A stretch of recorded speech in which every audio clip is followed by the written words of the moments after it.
नमस्कार दोस्तों, कैसे हैं आप लोग। उम्मीद करता हूं आप लोग बहुत अच्छे होंगे और आपकी तैयारी बहुत अच्छे से चल रही होगी।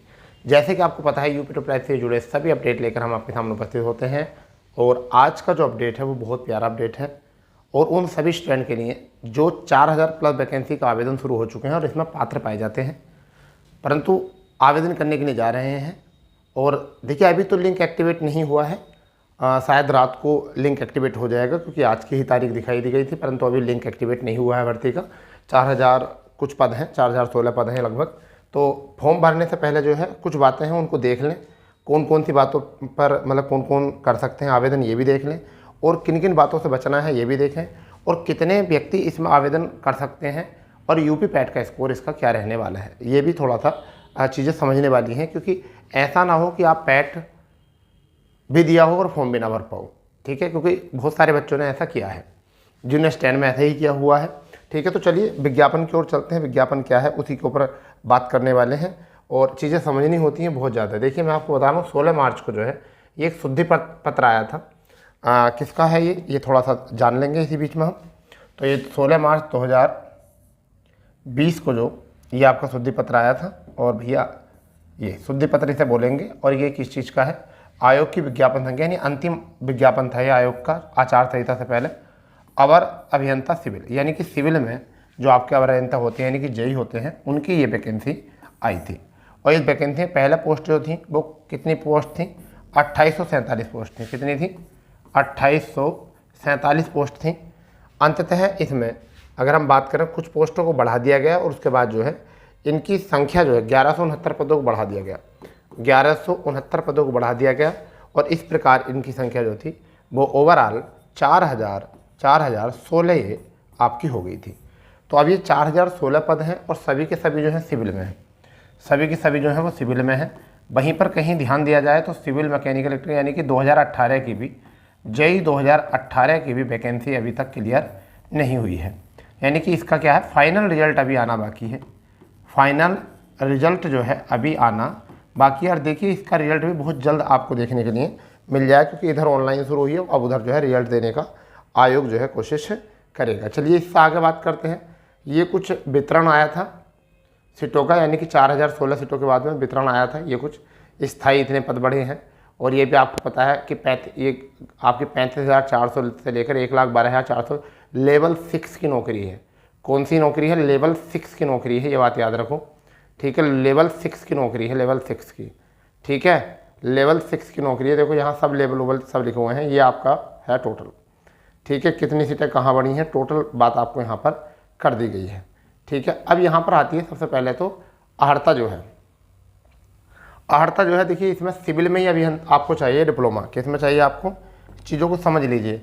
यहाँ पर उन्होंने कहा है अवर अभियंता सिविल में सीधे भर्ती के लिए अभ्यर्थी के पास क्या होना चाहिए? भारत विधि द्वारा स्थापित विश्वविद्यालय संस्थान द्वारा प्रदत्त सिविल अभियंत्रिकी में डिप्लोमा, सिविल में, या फिर सिविल अभियंत्रण प्रदत्त डिप्लोमा किससे? प्राधिविधि द्वारा।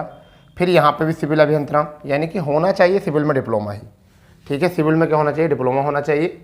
और यूपी पैट आपने किया हो तो अच्छा रहेगा।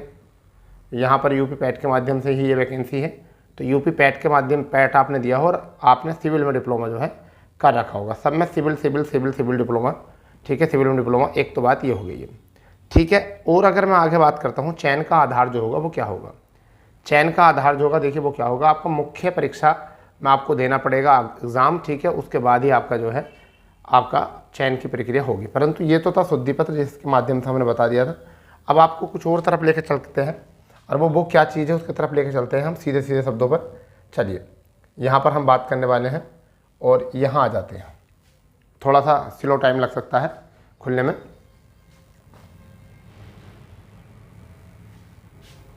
चलिए, क्योंकि अभी जो आपका ये सिविल इंजीनियर वाला जो वो है आपका नोटिफिकेशन, उसमें क्या आपको और सुधार रखने हैं। और 4016 पोस्टें, ये थोड़ा सा याद रखना है। 4016 पोस्टों के साथ साथ आपको एक और चीज़ ध्यान देनी है कि आपके जो विज्ञापन है उसमें क्या रोल, किसका कितना रोल रहेगा, कितने मार्क्स वाले यहाँ पर चयनित होंगे। देखिए ये आपका आया है, इसमें पूरा दिया था आपका 7 तारीख से होगा आवेदन, यानी कि आज से ही इसका आवेदन होने वाला है, ठीक है। अंतिम आज से आवेदन होने वाला, और अंतिम तिथि जो है ये है। विज्ञापन प्रकाशित तिथि 7 मार्च थी। ठीक है भाई। इसके बाद अगर हम बात करें थोड़ी सी और समझने की, तो ये देखिए यहाँ पर सीधा आपको जो मांगा गया है पैट मांगा गया है। क्या मांगा गया बेटा? ये पैट मांगा गया है। आपको ये भी पक्का पता है, प्रारंभिक अर्हता परीक्षा पैट है 2023। इसी के बीच में एक बात और बताना चाहूँगा, जिन बच्चों का भी अभी 2847 नौकरी कितनी हो चुकी हैं, 4016 पोस्ट हो चुकी हैं। सुनने में आ रहा है भी कुछ पद जब तक बढ़ेंगे जब शॉर्ट लिस्ट होगा, तो मान के चलिए 5000 अप्रोक्सली पद ये हो सकते हैं, 5000 से ऊपर भी हो सकते हैं। ठीक है, इतने पद आपको देखने के लिए मिल सकते हैं। अभी कुछ और पद बढ़ेंगे। ठीक है भैया। अगर इससे और ऊपर आगे चलते हैं तो देखिए एक और बात, इसमें पैट में यहाँ लिख देता हूँ, यहाँ मैं पैट लिख देता हूँ कि पैट का कट ऑफ कितना चाहिए।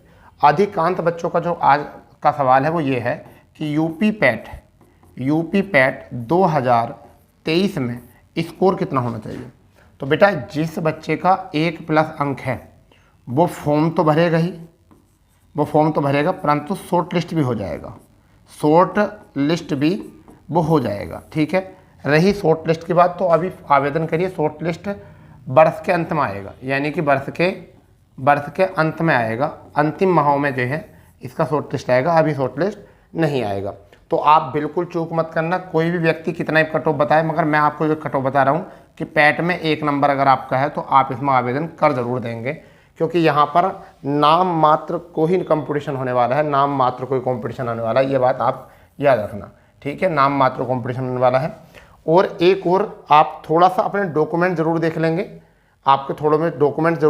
क्योंकि आपका स्थायी प्रमाण पत्र कब का बना हुआ है, ओबीसी सर्टिफिकेट कब का बना हुआ है, वो उसके ऊपर मैं लेके चलता हूँ सीधे, क्योंकि बच्चों का कई बार वहाँ भी गड़बड़ हो जाती है। जैसे चलिए थोड़ा सा और आगे लेके चलते हैं।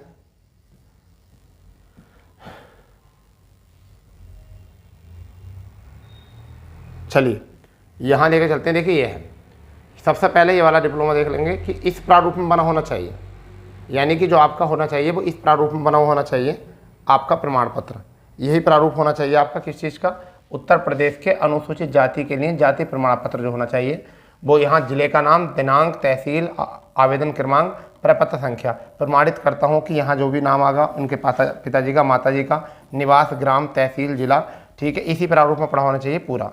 अगर आपका इसी प्रारूप में बना हुआ है, ठीक है, और ये आपका अनुसूचित जाति के लिए है। ये अनुसूचित जाति वाले जो होते हैं वो चल जाते हैं 2-3 कभी चल जाते हैं। और यहाँ पर आपके जारीकर्ता केंद्र का नाम होना चाहिए, उसका पद होना चाहिए, स्थान, दिनांक होना चाहिए।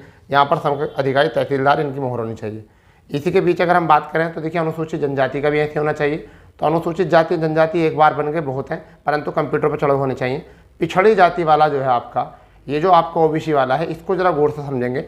ओबीसी वाले को जो है ज़रा गौर से समझेंगे। एक तो बात यह है कि आपका 3 वर्ष पुराना इसमें नहीं चलेगा, 3 वर्ष पुराना इसमें नहीं चलेगा, इसलिए इसे नया बनवा लें। ठीक है, इसे नया बनवा लें, अभी का बनवा लें, और ये अभी का बन जाएगा तो थोड़ा सही रहेगा। ठीक है भैया। और यहाँ पर इसी प्रारूप में बना होना चाहिए ये पूरा तरीके से, ये पूरा प्रारूप है। इसी की बात अगर बात करें तो देखिए उत्तर प्रदेश सरकार द्वारा जो है ये यहाँ पर आर्थिक रूप से EWS वाले जो हैं, EWS वाले गौर करेंगे। अगर EWS अगर आपने इसी वर्ष का आपने बना रखा है, यानी कि 2024 वित्त वर्ष का, 2024 वित्तीय वर्ष का अगर आपने बनवा रखा है, तब तो ये आपका मान्य होगा। उससे पहला मान्य नहीं होगा, उससे बाद का मान्य नहीं होगा। तो ये भी चीज़ ध्यान देनी है। फॉर्म भरने से पहले इन चीज़ों को जरूर ध्यान दें। कभी फॉर्म भर दें, EWS क्लिक कर दें, वहाँ जाकर फिर आपका डॉक्यूमेंट वेरिफिकेशन हो, आपके पास EWS उस टाइम का नहीं हो तो फिर आप परेशान हो सकते हो। इन्हें EWS अभी बनवा लें। ठीक है। और EWS की शर्तें कुछ होती हैं। EWS की शर्तें क्या होती हैं? ऐसे व्यक्तियों का जो है कोई भी परिसंपत्ति होगी इनके स्वामित्व नहीं होगी, यानी कि ऐसे लोगों का अधिसूचित नहीं किया जाएगा जिनके पास क्या होना चाहिए, अगर किसी व्यक्ति के पास में 5 एकड़ कृषि योग्य भूमि है अथवा इससे ऊपर है तो उसका EWS नहीं बनेगा। 1000 वर्ग फीट अथवा इस क्षेत्रफल में फ्लैट है तो भी नहीं बनेगा। अनुसूचित नगरपालिका अंतर्गत 100 गज का प्लॉट है तब भी नहीं बनेगा। ठीक है। अधिसूचित नगरपालिका इतर 200 वर्ग गज का तो इसे भी नहीं बनेगा। ठीक है, यहाँ पर। ठीक है भैया, आगे बात समझ में। अगर बात आते हैं यहाँ जाति, अगर किसी और अन्य जाति के हैं, जैसे किस किस के हैं, अनुसूचित जाति, अनुसूचित जनजाति या OBC के, यानी SC और ST और OBC, अगर वो इस जाति के भी हैं तो उनका भी नहीं बनेगा। ठीक है। तो ये शर्तें हैं जिनका नहीं बनेगा, केवल जनरल वालों का बनेगा।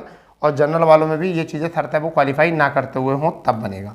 ठीक है भाई। तो एक ये काम आपको जरूर ध्यान रखना है, इन चीज़ों का ध्यान दो। कई बार छोटी छोटी चीज़ों से जो है ना, छोटी छोटी चीज़ों से जो है वो आपकी गलतियाँ, मतलब ये जो गलतियाँ होती हैं फिर आपको रिजल्ट में रोकती हैं। ये आपका जो है स्वतंत्र सेनानी वाला है, इसका भी इस तरीके का बना हुआ होना चाहिए, स्वतंत्र सेनानी का भी बना हुआ होना चाहिए। चलिए इसके आगे दिव्यांगजन वाला फॉर्म ऐसा होना चाहिए। इससे ऊपर लेके चलते हैं, अब आपको इससे ऊपर लेके चलते हैं कि क्या है इसमें और कंडीशन जो आपको फॉर्म भरने से पहले देख लेनी चाहिए, और वो बहुत ज़रूरी भी है। क्योंकि कई बार ऐसी चीज़ें होती हैं कि हम लोग क्या करते हैं, बस फॉर्म भर देते हैं, हम उनमें कुछ चीज़ें काम की जो होती हैं नहीं पढ़ते, फिर बाद में हम ढूंढते हैं कि हमने क्या चीज़ करी है। देखिए लिखित परीक्षा का पाठ्यक्रम, परीक्षा पाठ्यक्रम जो होगा वो अपने आप यहाँ पर देखिए नोट लिखा हुआ है, यहाँ पर 0.2% बढ़ाएगा। ये 15 गुना का कहानी चली गई है, ख़त्म हो गई है अब ये, ठीक है। अब यहाँ ख़त्म हो चुकी है, इसका कोई मतलब नहीं है, ठीक है भाई। तो अभी जो है इसका जो है कोई सिलेबस तो भी आया नहीं है, जैसे भी सिलेबस आएगा हम आपको जरूर अवगत करा देंगे, ठीक है, नया सिलेबस जैसा आएगा। मगर यहाँ पर वो बच्चे जरूर फॉर्म डाल दें, यहाँ पर वो बच्चे फॉर्म जरूर डालें जिनका 1 नंबर भी है, अगर पैट में। कितने नंबर भी हैं? 1 नंबर ही पैट में है। मैं बात को बता रहा हूँ फिर भी आपको कि अगर पैट में, यूपी पैट में अगर आपका 1 नंबर भी है,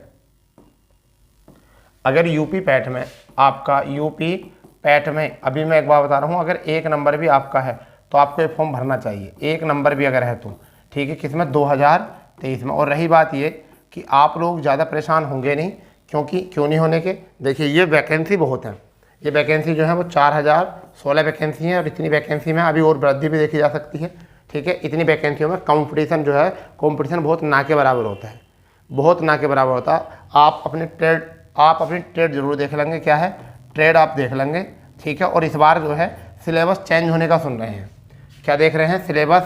सिलेबस जो है आप चेंज होने का सुन रहे हैं कि सिलेबस चेंज हो सकता है, ठीक है। तो देखते हैं सिलेबस चेंज होकर आता है या फिर वही सिलेबस रहता है। जैसे भी कोई अपडेट आएगा हम जरूर अवगत कराएंगे। सिलेबस चेंज होने की बात सुन रहे हैं, जैसे उसका कोई अपडेट आएगा हम आपको सबसे पहले चिन्हित कराएंगे, ठीक है। तो अगर चाहते हैं आप ऐसी प्रकार की जानकारी पाना, चैनल को सब्सक्राइब कर देंगे, बेल आइकन ऑन कर देंगे। तो मिलते हैं नई जानकारी अपडेट के साथ, जब तक के लिए जय हिंद, जय भारत, वंदे मातरम।